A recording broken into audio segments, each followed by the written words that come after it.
setiap tahun Kementerian Sosial ini mendapatkan antara 140 miliar sampai 150 miliar.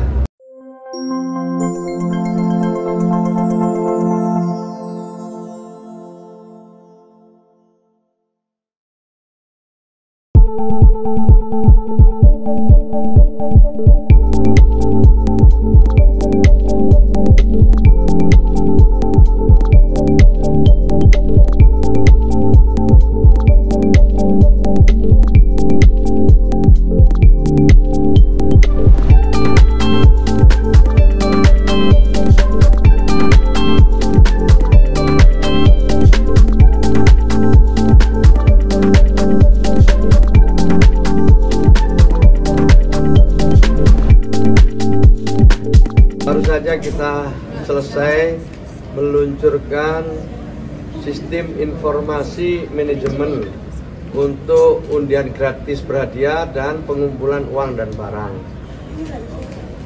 Kita sebenarnya sudah memiliki aturan-aturan yang cukup jelas, mulai dari undang-undang dan juga peraturan Menteri Sosial terkait dua hal itu. Jadi ada pengumpulan uang dan barang, dan yang kedua ada undian gratis berhadiah. Dua-duanya ini penyelenggara harus mengajukan izin. Penyelenggara harus mengajukan izin khusus untuk PUB, itu tentu harus berbadan hukum. Dua-duanya harus berbadan hukum dulu. Dua-duanya harus berbadan hukum. Nah, dengan aplikasi yang baru ini, tentu kita ingin memberikan layanan yang lebih mudah, lebih cepat, lebih transparan dalam mengurus perizinan untuk keperluan PUB maupun UGB. Nah, untuk mempermudah, mempercepat, dan transparan.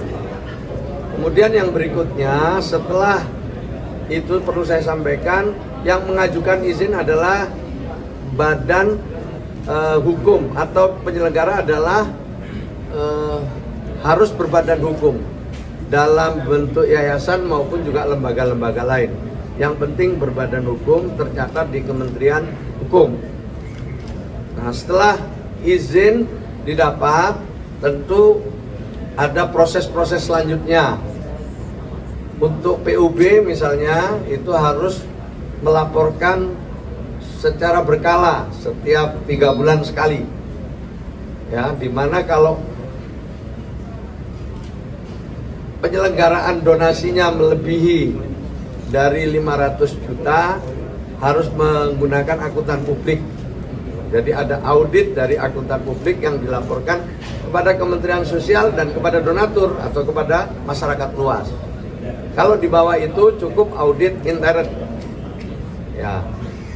Nah, khusus untuk undian gratis berhadiah, setelah mendapat izin, kemudian mereka menyelenggarakan 10% dari hadiah yang diberikan secara gratis itu harus di-store ke Kementerian Sosial. Bisa dalam bentuk barang, bisa dalam bentuk uang. Nah, itu tergantung nanti apa yang mereka selenggarakan. Dan semua penyelenggaraan itu harus dipertanggungjawabkan. Kalau tidak dipertanggungjawabkan, maka ada sanksi. Ada sanksi administratif, ada sanksi pidana. Saya kira itu. Jadi saya perlu laporkan juga supaya lebih jelas bahwa setiap tahun Kementerian Sosial ini mendapatkan antara 140 miliar sampai 150 miliar setiap tahunnya dari undian gratis berhadiah.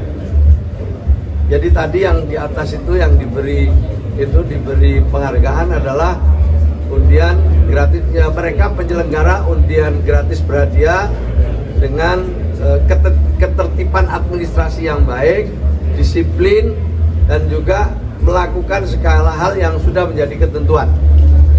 Misalnya BRI tadi, itu yang terbesar itu, saya laporkan itu lebih dari 30 miliar ya, yang diberikan atau yang distorkan ke kas Kementerian Sosial. Nah, Kementerian Sosial dalam mengelola uang ini juga transparan. Digunakan untuk apa? Digunakan untuk kepentingan masyarakat luas yang memang paling membutuhkan.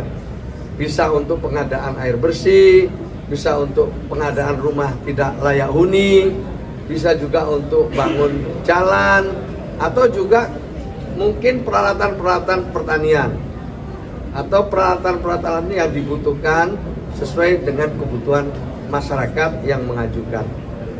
Nah, nanti memang ada mekanisme juga untuk mengajukannya itu, kemudian ada asesmen, setelah melalui proses asesmen baru nanti disetujui.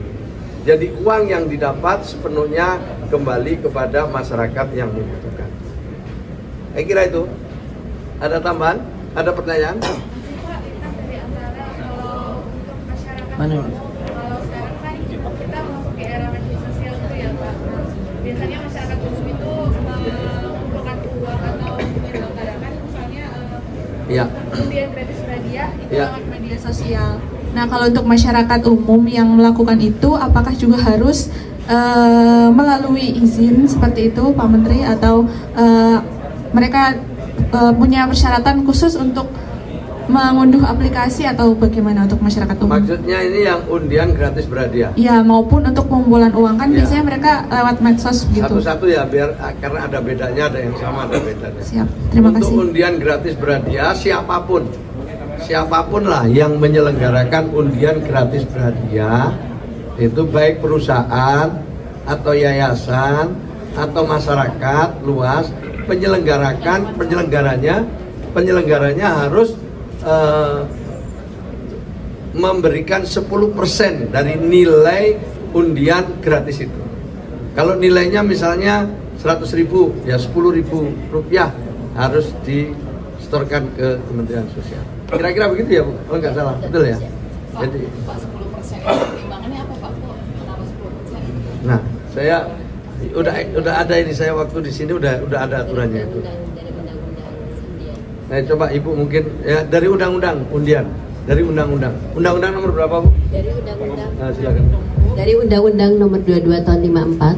Dari undang-undang nomor 22 tahun 54 itu memang sudah ada regulasinya bahwa 10% dari nilai total hadiah itu diserahkan ke Kementerian Sosial, tapi digunakan kembali ke masyarakat sebenarnya.